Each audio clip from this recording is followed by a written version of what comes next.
when it comes to like foot structure and foot positioning, Yeah. the heel is actually where most of the corrective measures come from. So Why?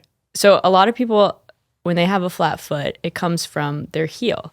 Their heel is actually everted, Yes. or like what people call like rolling out. Okay.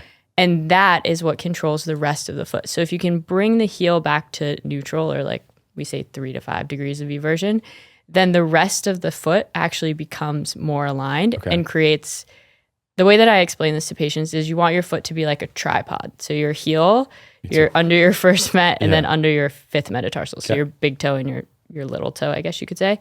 And so it creates this tripod effect. And those are the areas that need the most amount of pressure. Okay. So if your heel is turning out or everting, then what you do is you put more pressure on the inside of your arch, and then the rest of the foot kind of fans out. And so you see that when people pronate, right? So if you can return the heel to a good position, then you return to the foot to the tripod. Right. And so it's all coming from the heel. Right. In most people. I would say like the majority of flat feet, if I can fix the heel, which if it's flexible, I do with orthotics, then I can help them with the rest of their foot pain. Interesting. Yeah. Okay. So you see, so evert, that's going out, rolling out like a ankle sprain? Correct. Yes. Okay.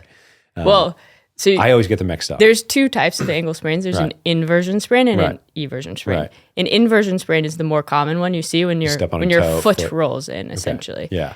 An eversion sprain we rarely see, sometimes in soccer players actually, because your deltoid, which is the ligament on the inside of their ankle, is actually way stronger than the 3 on your outside. Got it.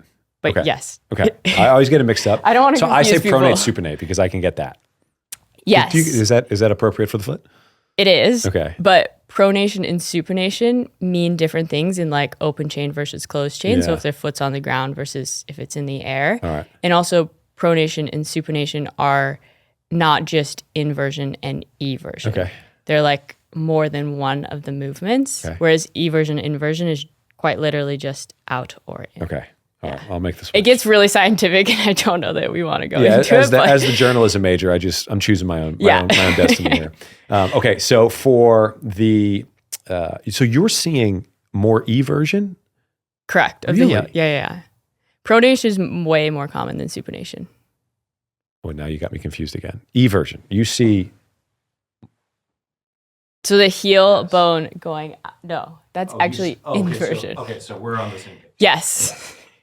That's why I was explaining an inversion ankle sprain when your foot is rolling in is more common. Okay. But So all right, eversion is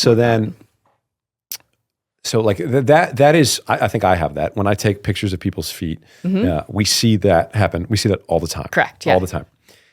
And like I don't deal with that. Like that's your territory, right? So like I'm like aware of it, like from a it's kind of biomechanical everyone's standpoint. But I'm not territory, like to be I'm not honest. really going in there saying like I got to get that, a neutral calcaneus in an exercise, yes. Right.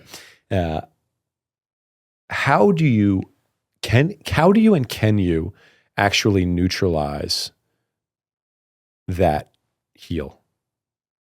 So it depends. Yeah. It's obviously very patient specific. Sure. And it depends on where the eversion is coming from. So a lot of times in people with flat feet, it's actually a compensatory mechanism for something higher up. Yeah. So femoral torsion, either in or out, and tibial torsion, either in or out. Your foot is trying to compensate for things higher up in the body. Yeah. So you have to neutralize those, obviously, if that's what you're working with. Right. And then other people, it's quite literally they've had like some type of injury or ligamentous laxity. As women age, we also lose a lot of our elasticity. So we see a lot of women when they turn in their 50s or 60s start to get like a flat foot. And so that is coming directly from the tendons. And so we just honestly give them a nice orthotic. Once the flat foot or eversion becomes rigid, so you cannot recreate the arch, that's when you have to get into things like gauntlet braces and actually surgically. Gauntlet braces. Yeah. There's What a a name. million different types of braces. Jeez. They get more and more stiff. Okay. And so like a gauntlet brace, I mean, it's a horrible name for a brace, but it looks like a gauntlet for your ankle. Okay. Or we start to like fuse the joints to osteotomies to really correct things. Okay.